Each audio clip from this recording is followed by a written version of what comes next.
My undergraduate and master's degrees focused on management and human relations, which was, human relations was a code phrase for the work, the socio-technical systems work that was done in Tavistock Clinic near London. And it dealt with a very interesting, holistic approach to designing and managing organizational change, big changes and small changes.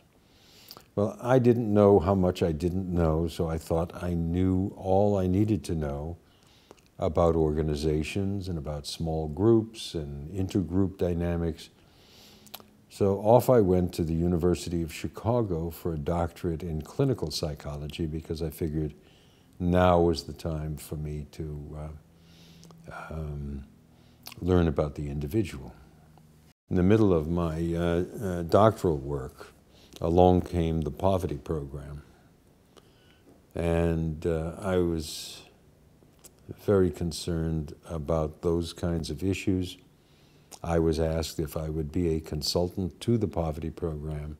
I decided that the social issues were so powerful, so compelling, that there was no way that I could not become a part of it and make a contribution. So in the middle of my doctoral program, I left for a year and a half, and I worked in Chicago in the various community action programs. And I went down to Little Rock, Arkansas, did some work down there, and then spent a considerable amount of time in Houston, which is where I met Ernesto.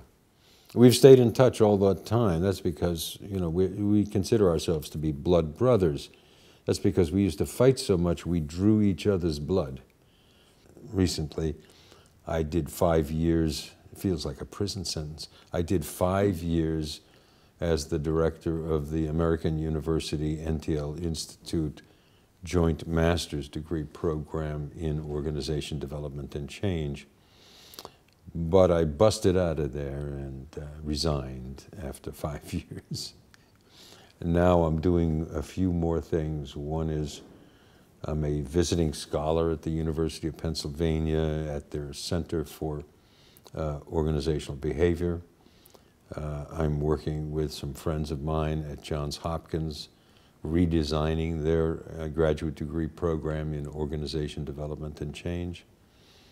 And last year, I and a few colleagues of mine started our own nonprofit organization. It's called the World Institute for Action Learning, which is a very interesting, very important technology, I think, that skills up people to become highly effective in dealing with organizational community problems, personal problems too, where there is a fuzzy goal, they're not quite certain where they're going, and they have fuzzy pathways to that goal, and that is, they're not sure how to get from here to there.